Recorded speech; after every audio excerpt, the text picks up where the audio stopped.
Good morning, good morning, good morning. It's great to be with all of you. Thank you for coming in a little earlier today on a Monday. I don't know if this time works better than the other times, but I have a client session today for 4 hours. Hey, buddy. See, this is why it's live, and you know that it's live because this is my son, and he's got his Bergen troll. Can you go show that to mom? Okay, I'll see you later. So, we are going to be into listening today. Like sometimes you listen to a 3-year-old who just wants to tell you about his new trolls that was looking for the Bergens. So, I've got a client session today. I think it was what I was saying. A client session from 10 to 2 today, and so I won't be able to do this at the normal 10 o'clock hour in the morning, which I think works really well for all of us. So we're going to go an hour earlier. So today we're going to be digging into the skill of listening. And, yesterday we jumped into empathy, and we pair up empathy with listening because while empathy is the internal side of what we're all trying to do, listening, it's the mechanics side, right? So it's really hard and difficult to empathize without listening. And empathy is the internal side of what we need to do to choose to listen. Practically speaking, the empathy choice comes first, and then the listening is the action that flows from it. And so let's jump into the mechanics of this. The simple skill of listening is a mental discipline, not a physical one. Okay, this is really important. Listening at its core is the mental discipline, not an external one out here. Listening is the choice to focus your full attention on the other person. It is to be quiet. We're going to get into this. And then it is to prioritize what the other person is saying over the voice inside your own head. That's the core of listening. It's the mental discipline. Again, put your attention on the other person. Be quiet. And then prioritize their voice over the voice in your head. Early on, from the beginning, I was thinking about how I wanted to broach this subject on these live streams and these videos because they are going to live forever here on YouTube. I think people get, I'm softening that statement. I know. People get themselves in trouble because they get fancy with their listening opinions and techniques and attempts. And what they do is they get in their own way. And rather than do the basics of what is good listening and use a simple approach that works and get it right and really deliver value to people in this experience of listening, they get fancy. They use things like active listening, and they look for fancy techniques, and they end up just filling themselves with so many things that are going on that they lose touch with what needs to be happening to be a good listener. And it's not many things. Because we rewind. Yesterday we talked about empathy being the most important skill to connect people. Well, that means that listening is the most important skill in communication. If you've been with a workshop or in a keynote with me, you've heard me say this. What's the most important skill between two people in any kind of a relationship? And that is communication. And what's the most important skill, mechanically or practically within communication? It's listening, right? It's the key to a great marriage. It's the key to great parenting.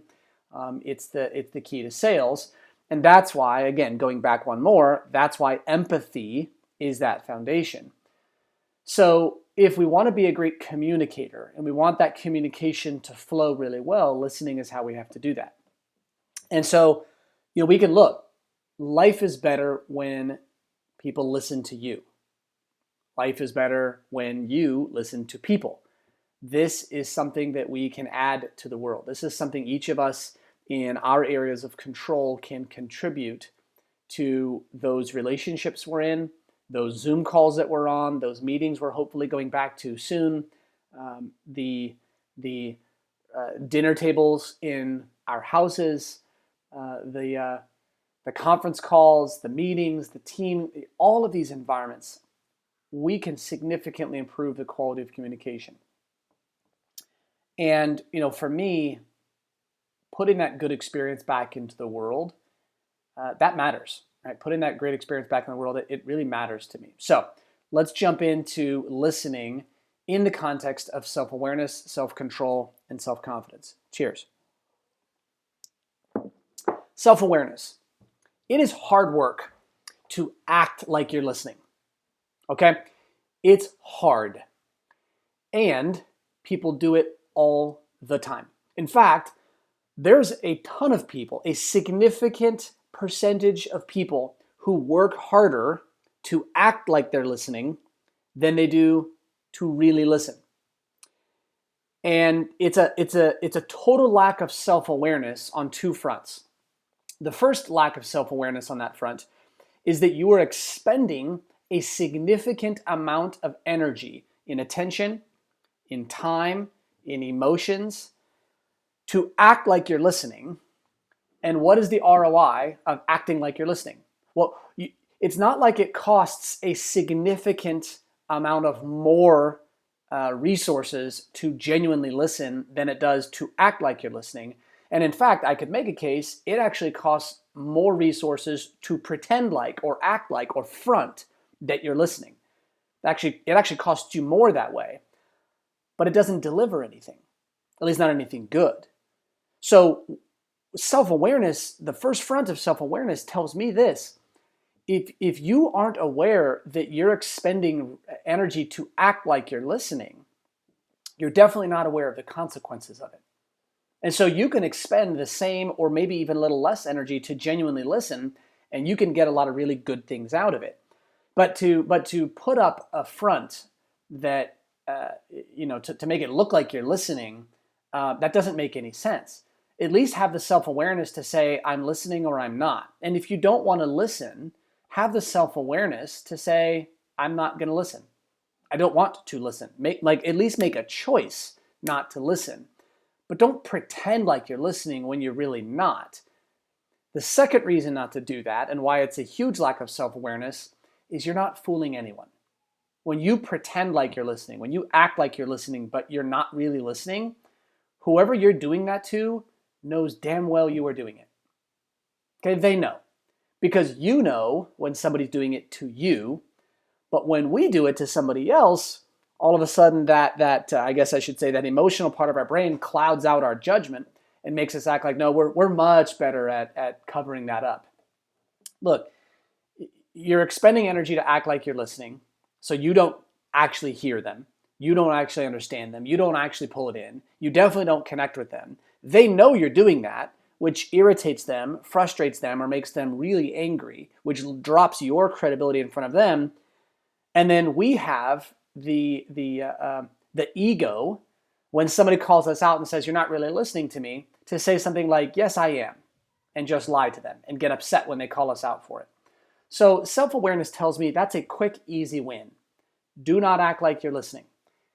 Instead, have the courage and have the credibility, have the integrity, tomorrow's discipline, tomorrow's skill, to acknowledge with awareness, first with yourself and then with the other person, about whether you're going to listen or not going to listen. And if you are going to listen, then do it. Then execute what we're going to talk about here next. But if you're not going to listen, say so. Have the self-awareness to say, I'm not in a position to listen, or I don't want to. I'm not interested. I choose not to listen to you. Keep that really close and tied to yourself, okay? Second one, control yourself, right? Self-awareness first, self-control second. One of the things about listening that, let's just take a step back. What is self-control in listening, okay? Self-control in listening has a handful of parts, okay? Number one, if we're going to simplify this, number one thing in listening, don't talk. Be quiet. Now, people think, oh, it has to be more than that. It does not. Okay? The first thing about listening is if you are talking, you're not listening. It's crazy to me how often I'll get into teaching people listening, and they will say things like, well, I have to express back my, otherwise I don't think that, and they'll convince themselves that good listening is talking. Literally. They'll convince themselves that in a 5-minute conversation, the reason they needed to talk for 3 minutes was to demonstrate their listening. Guys, here's what good listening is. Good listening is listening. It's not talking. It's not sharing. It's not expressing. It's listening. The foundation of great listening is being quiet and taking it in. Until you are comfortable being totally silent and pulling in what the other person is saying, we're detached from good listening. So that's the first piece. Now, in the midst of that, silence while you are listening and the other person is talking to you, the second part that you have to do, and you can practice this anytime you want, this is the self-control, is you have to learn how to turn down your internal voice and give more airtime to their voice in your head. And there's a handful of things that we do when we're supposed to be listening to somebody else. There's a handful of things our voice does in our head while someone's talking. It will prepare our next comments. It will pre-plan what we're going to say next, right? That's the preparing of the comments. It will think about something else entirely, or it will run a social commentary on what that person is saying while they're saying it, right? Or it'll be jumping ahead in the conversation. Really would be the fourth thing. And in all those scenarios, what we're doing is we're listening to two people, the other person and ourselves, and we're paying more attention to ourselves more often than not. So if you're going to be quiet, which is the foundation of great listening, the second place is you also have to quiet down your mind, and you have to allow their voice to come into your head. Okay.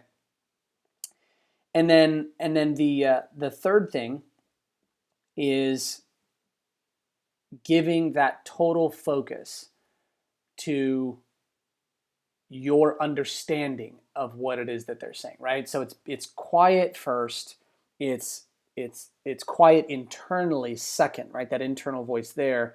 And then the third piece is really improving that total attention focus on the words that they're saying, the emotion behind them, and the meaning that's coming across. And so here's how it would work. And you think about how long can you listen in a dynamic, real conversation where you are totally quiet with your voice shut down, their voice in your head, and your total, complete focus and attention on them.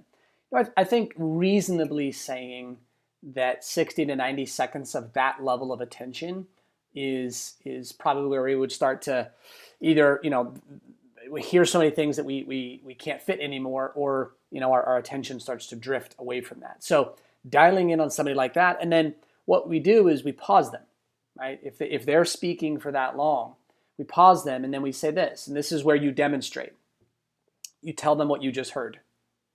So what you said is, and what you mean is, and then here's the thing, and this is probably not part of the listening part, but it is part of the communicating. When you talk, again, to do good listening, this is in the context of to do good listening and confirm good listening. Okay, this is not about communicating your message or being eloquent or how to have a good conversation. That's not what we're talking about. We are talking about listening. Part of listening, the first part of listening, frankly, the only part I'm concerned about is that you actually get good at being quiet, shutting down your voice, and giving full attention to the other person. That's the only part I'm concerned about. Now, if you want to check that you've done a good job on that, what you would do is after the 60 or 90 seconds, maybe 3 minutes if the person has a lot to say or they're going deep on something, is at the appropriate time when they pause, is you don't ask your questions, okay? You don't ask the things you're interested in. You go to what they said, and you say this. You say, so what you said is, and what you mean is, and this is where you check if the meaning you're picking up from them is what they actually intended and meant.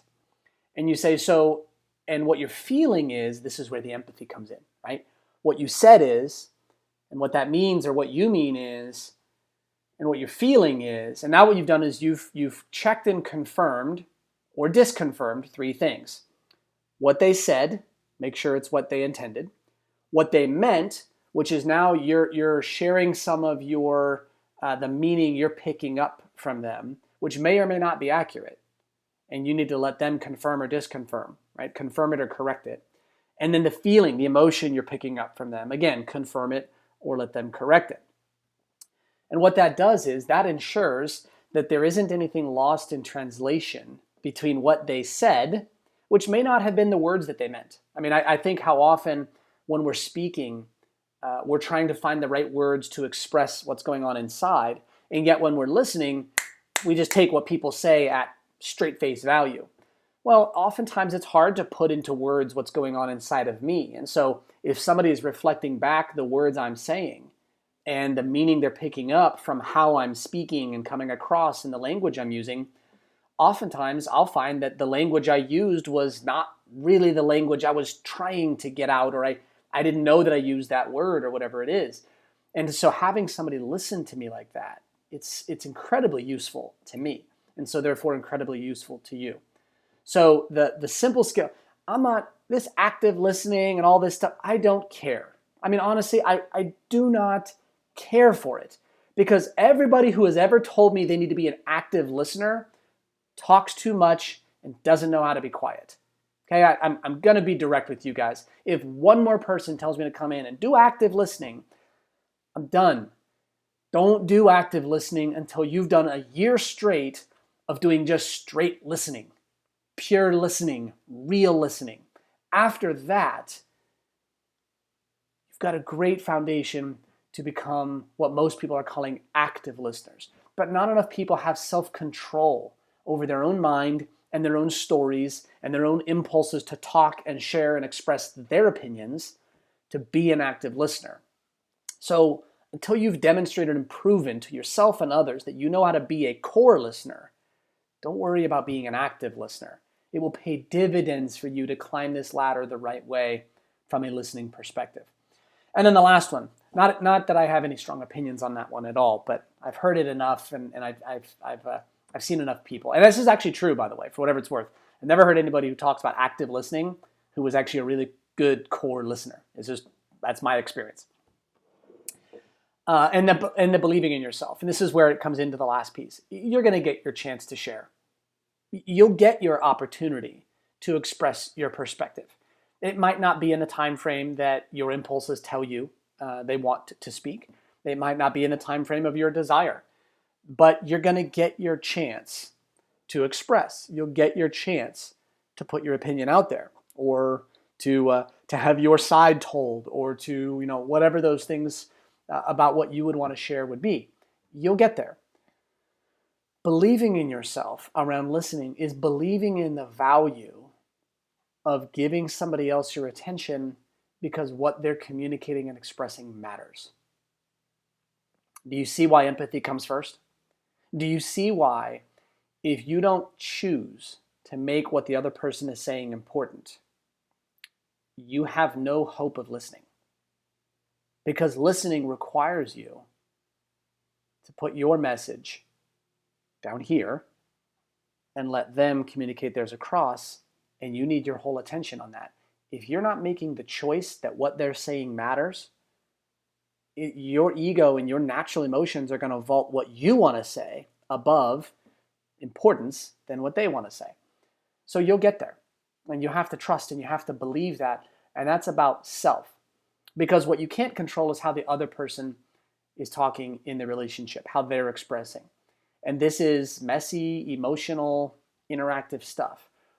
You have total self-control over yourself, and you can bleed that into, and you can blend that into your self-confidence.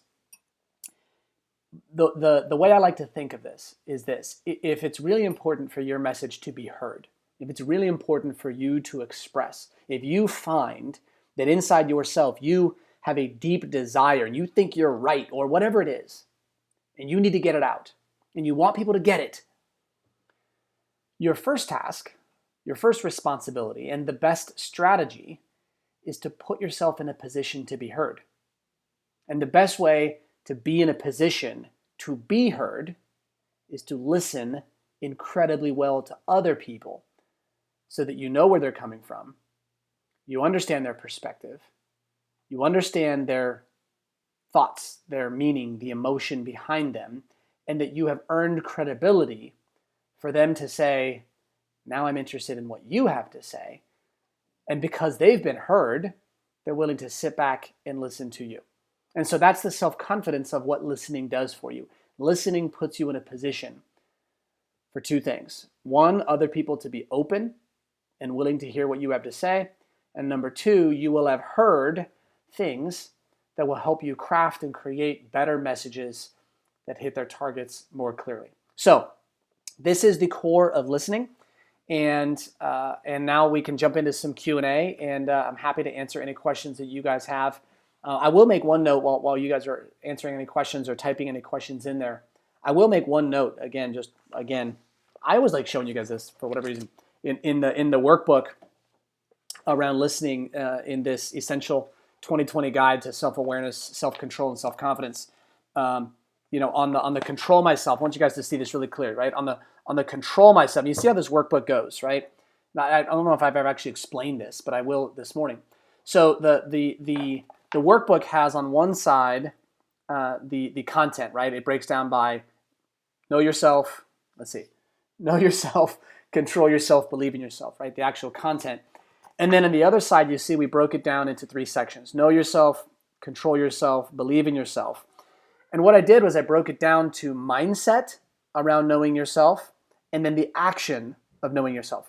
How do I need to think about this? And then what do I want to do? And then in controlling myself, how do I want to think about, right? C, controlling myself, and then what do I want to do? And then believing in myself, or the self-confidence side. How do I want to see? What mindset do I want to build around that? And now our alarm is going off in our house. Welcome to a live stream, everybody. Okay? This happens from time to time. You forget to shut the alarm off. You guys know this one. You build your mindset, and then how do I control myself? How do I act? Or I should say, how do I believe in myself from a mindset perspective? How do I want to see that? And then what do I want to do to drive that self-confidence? So here's the note I wrote on self-control.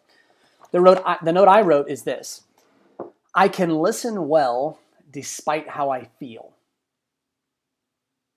In order to do that, I need really good mechanics. Because in the midst of emotion, we tend to lose our grip on the ground, right? When emotion is high, clarity goes down. When emotion goes up, clarity is low, and we lose our grip on the concrete. Great listening mechanics. That's why I keep it super practical and almost clinical in listening. Be quiet.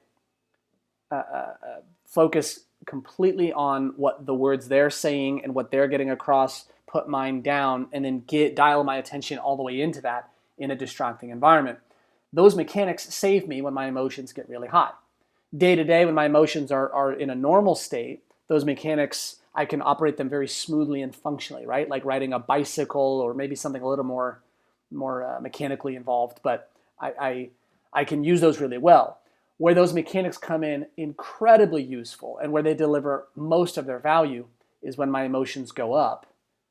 Those mechanics are accessible, and I don't get drowned out and whitewashed with my emotions. So that's the really big part of that. Okay, so let's jump into some questions, and then we'll wrap up here today. All right.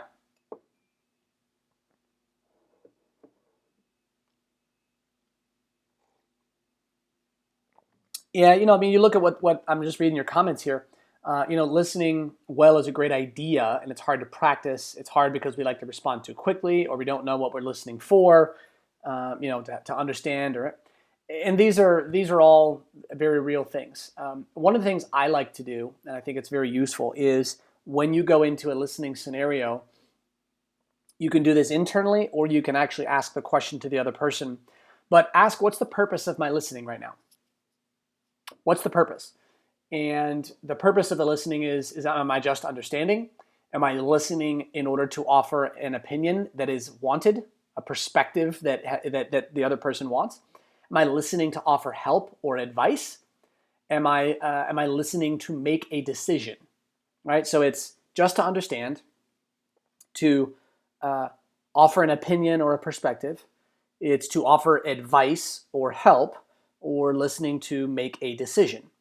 And those four things, you can, in your own head, kind of give yourself a strategy or give yourself a purpose for the listening in your own head. But more effectively, ask the other person, what would you like? Do you want me to just understand? Do you want my opinion? Do you want my advice? Or do you want to make a decision with me on this? And let the other person tell you, I'd like you to listen for this. Now you've got a track to listen through. If somebody says they just want you to listen in order to understand, you don't have to share anything. You can now listen with complete freedom from having to give your opinion. And now there's no need for the internal script. And so that's a very useful thing to do. Give yourself a purpose for your listening. Q&A from Brandon. Seeing the start of the video and connecting to the situation. I have a 3-year-old and a 6-month-old. Yep. What is my biggest strategy for balancing business, family, personal time, life in general? It's okay if it's not exactly the topic of today. Honestly, Brandon, the core of what I do on that is I am where I am and I am all in on that spot. So wherever and I'm not perfect on this, right? I mean, when I say that, I don't mean to say perfect, nobody's perfect. No, we don't need to admit it. I've said that before. But I mean, when I say this, I do my best, but I don't aim for flawless, and I'm not great all of the time. I'm just as disciplined as I can be on it, which is largely imperfect, but really useful. Where I am, I pour myself into that. So if it's 5 minutes with my kid, and by the way, I cleaned up, Paw Patrol and fake kitchen stuff and whatever other things. My son was playing with my AirPods this morning on my desk. I mean, this place was a zoo 10 minutes before you guys got here. And so, this morning it was all in with my son in here for like 20 minutes. And it was right before we were coming on here, but he doesn't know that. He doesn't care. So I'm just all in with him. And then when I switch, I all in with you guys. So that's what I try to do. It naturally feeds to my style. I just give my full resources to who I'm with and where I am. And then whenever I change scenarios or I need to move situations or transition to family, I go all in there. And it doesn't matter if it's 5 minutes or 5 hours or 2 minutes or 2 days. I give everything I have to where I am because I believe everything I'm touching in my life is an extension of me. And if I'm going to be involved in it, I want to be there as the best that I am. I don't want to be in one place and then have part of me still in another place, because I think that actually detracts from both. Cody, what are ways I make repetitions of the mechanics of listening? How can I practice on my own? Really simple. 2 things. How do you practice this? Well, the first is this. I will go, I'll decide on a week, and I will shut down my message for a week. I will literally shut down me expressing ideas. I'm naturally expressive, so it's hard for me. It's not natural. I will shut down me,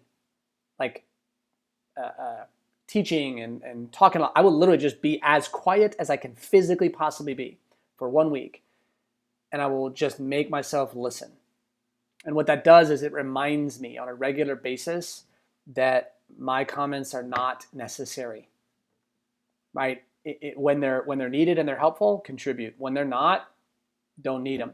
And I'll just practice this skill of being quiet, observing. And you notice how these go together, right? When you're quiet and you just force that, your observation opportunity goes up, your attention goes up, your energy, where your energy is going changes, your empathy goes up. It's almost like when we're quiet and we're sitting doing this, it's like these other skills start to come to bear. So that's number 1.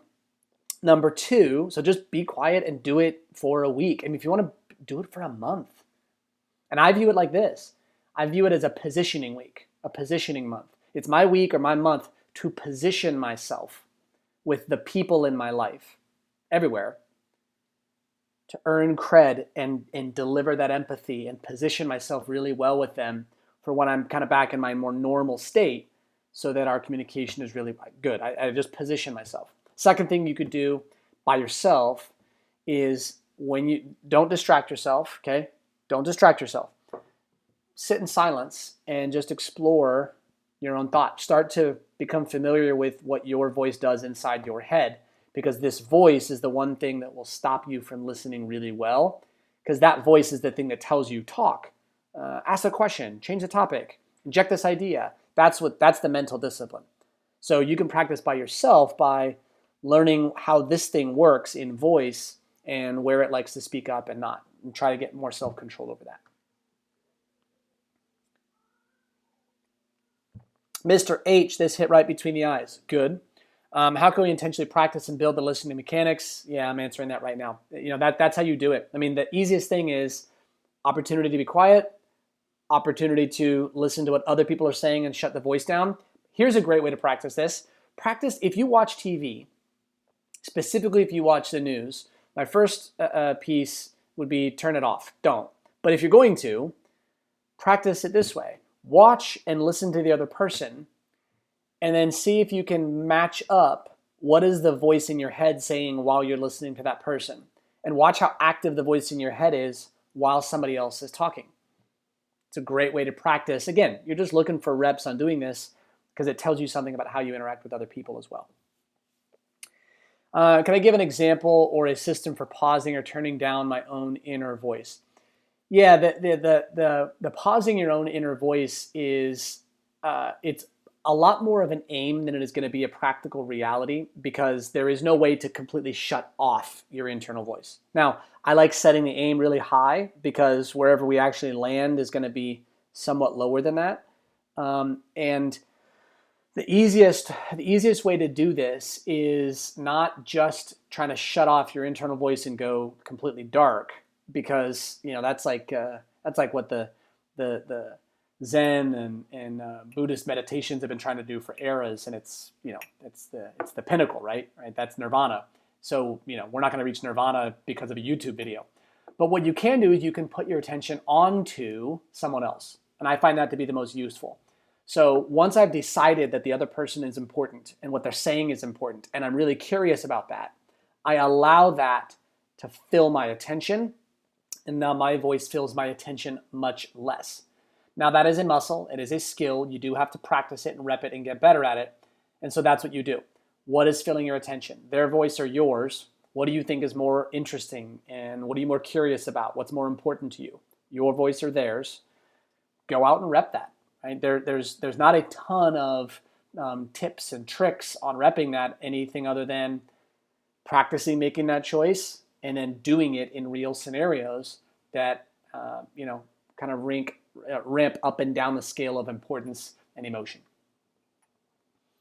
What do I do when I'm the youngest person in an education world and I feel that no one is listening to you because you're young and have the experience? I have no control over whether they listen to me or not. And I was the youngest person. I started doing this work at 22. I try to put myself in a position of credibility. And how do I do that? The better they feel about me, the more likely they are to listen to me. The more they feel like I understand them and I get them, the more likely they are to listen to me. The more credible they find me because I understand them, the more they're going to trust what I have to say. That road of building that credibility is a long road, right? But in fact, it's the shorter road compared to the mistakes that we would make speaking too soon. So position yourself, Trey. Listen. Find out what's important to them. Make it important to you.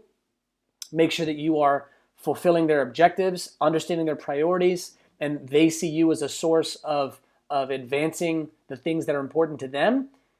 Now all of a sudden you buy yourself, one, a little bit of trust and air cover for you to go do what you want to do, and two, credibility when you actually do speak and put perspectives out there. You're now coming from a more credible space than a lot of other people. That is hard work, but it's super useful, and it's just about the only path for a young person who isn't being listened to is you have to earn more credibility. It's not time, It's credibility. Shorten time by being better at earning credibility through great listening. Okay, last one. From Eric, as a person who is still improving on listening, is there any value to admitting and apologizing to the other person when you find that your mind drifted and find that you were not listening well? Yeah, 100%, Eric. Here's why.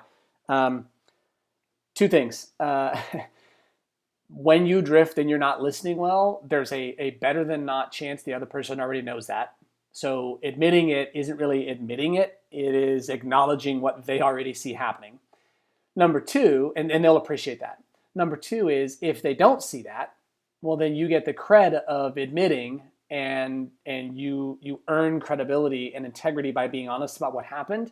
And they will appreciate the fact that you're just being honest about what just went down and you want to recover. So yeah, 100%. You say, hey, I'm not, I mean, you think about it. How often are you just doing something in the kitchen and you say something and the other person didn't listen to you, or they kind of hustled through, and you have this kind of feeling in your head, right? Maybe it's nagging, maybe it's very specific and acute. I don't think they listened. And they just don't even acknowledge it. And then it kind of sits in your head like, oh, it's not going to change the relationship, but it's a little frustrating. So in that moment, if you say something, they say, you know what? I'm sorry. Like I did not even listen there. Can you say that again? I was so dialed in on here or whatever. Like what was that? Like that feels nice. Like just that right there. Like even doing that for me was like, man, that feels nice. Like I ought to do that. And I love when that's done with me. So yes, admit it, acknowledge it, and go. Okay.